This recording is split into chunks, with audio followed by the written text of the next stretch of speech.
light, 2 lights, 3 lights, 4 lights, 5 lights, and it's go, go, go, go!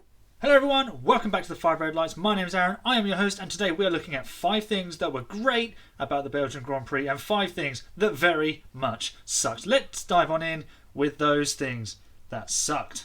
So in at number 1 is of course the race effectively being cancelled, run just over the course of 3 laps.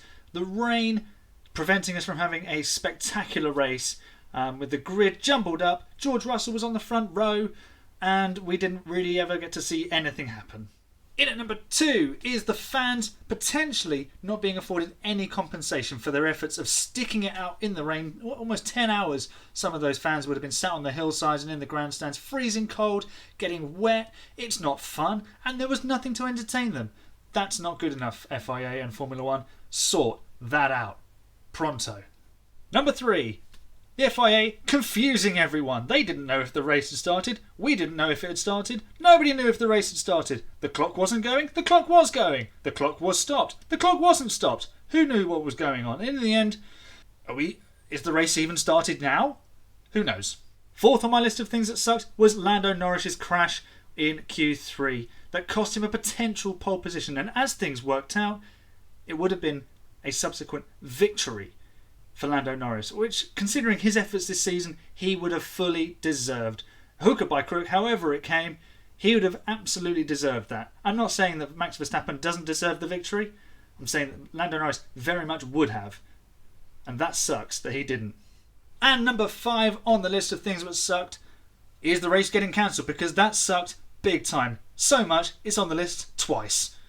And while it wasn't the most fun of Sundays for F1, there are some things that were still great about this weekend. And let's kick it off with number 1, and that is George Russell getting his maiden F1 podium. And as I've just said about Lando Norris potentially getting that victory, George deserves this. He has put in all the work with that Williams team.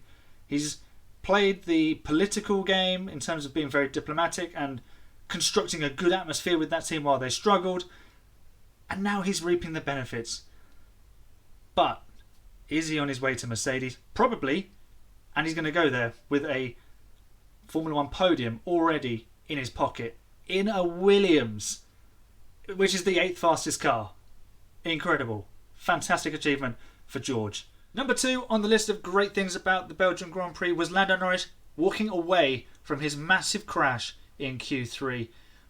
I've watched Formula 1 for many years and I've seen many a spectacular accident at that corner of Eau Rouge and Raidillon, and it's always so great to see any driver walk away from any accident, but one that was as violent as Lando's, and in the conditions he was in, just so thankful that he got out of that car in one piece and relatively unhurt. So that is a testament to the safety of the cars and to the barriers doing their job in dissipating the energy and keeping Lando as safe as they did. And also, while it was pretty scary, the W Series accident, everybody walked away from that in one piece as well. The girls getting out of their cars and a couple of them going to hospital, but coming back on the Sunday all in one piece. So overall, everyone getting out unscathed, that is something to be very happy about.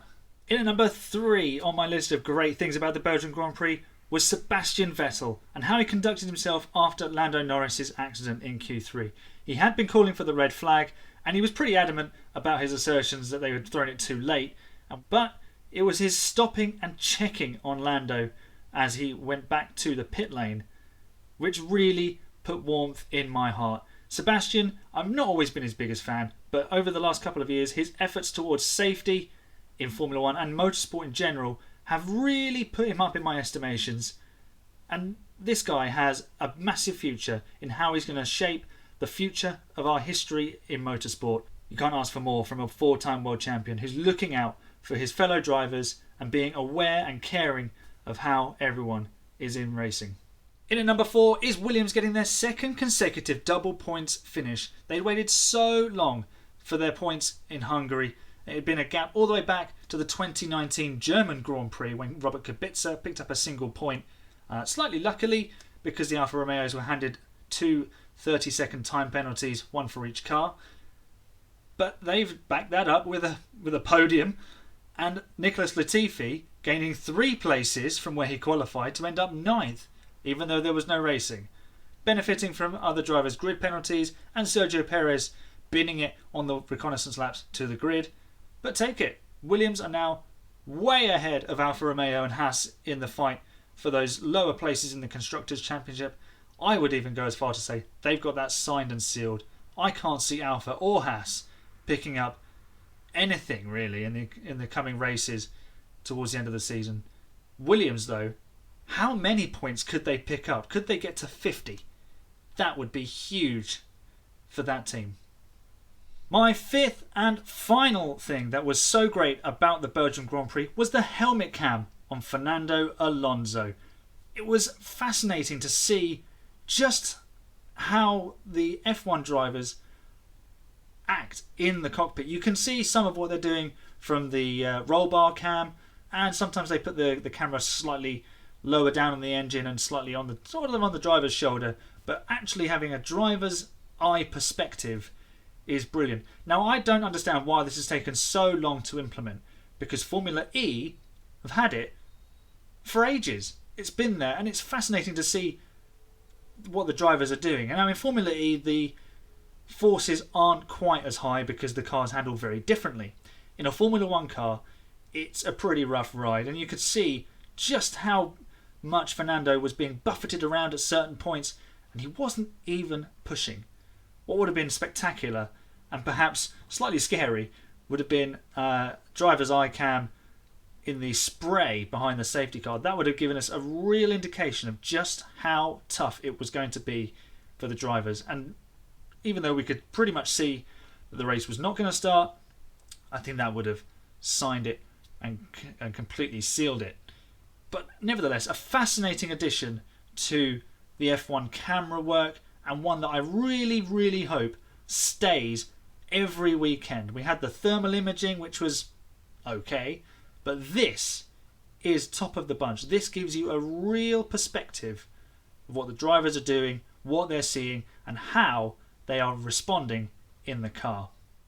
So there you have 5 things that sucked about the Belgian Grand Prix, mostly that the race didn't actually happen, and 5 things that were great about it, even though we didn't get any actual racing at all.